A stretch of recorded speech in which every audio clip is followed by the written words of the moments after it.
सुधारना चाहता है। अगर आपके पास पैसा नहीं है तो कोई बात नहीं है, आपके पास जाति नहीं है, चुनाव की राजनीति की समझ नहीं है तो कोई बात नहीं है। पैसे का चिंता, चुनाव लड़ने का चिंता अपने भाई अपने बेटे पर छोड़, प्रशांत किशोर पर छोड़िए, लेकिन अपने बच्चों के लिए नया विकल्प बनाने के लिए खड़ा हुई। इसीलिए ये अभियान चला रहे। होना चाहिए कि नहीं होना चाहिए?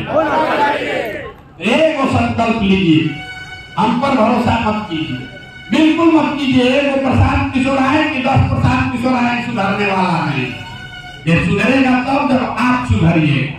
तो एक संकल्प लीजिए, जिन नेताओं ने, जिस दल ने आपके बच्चों को मजदूर बना दिया, आपको गरीब बना दिया, कम से कम उसको वोट मत दीजिए। वोट जिसको देना है दीजिए, लेकिन जिन दल और नेताओं ने आपके बच्चों को अनपढ़ और मजदूर बना दिया, उसको वोट दीजिएगा तो ऊपर वाला भी आपको माफ नहीं करेगा, कभी नहीं माफ करेगा। अपना नहीं तो कम से कम अपने बच्चों का चेहरा देखिए।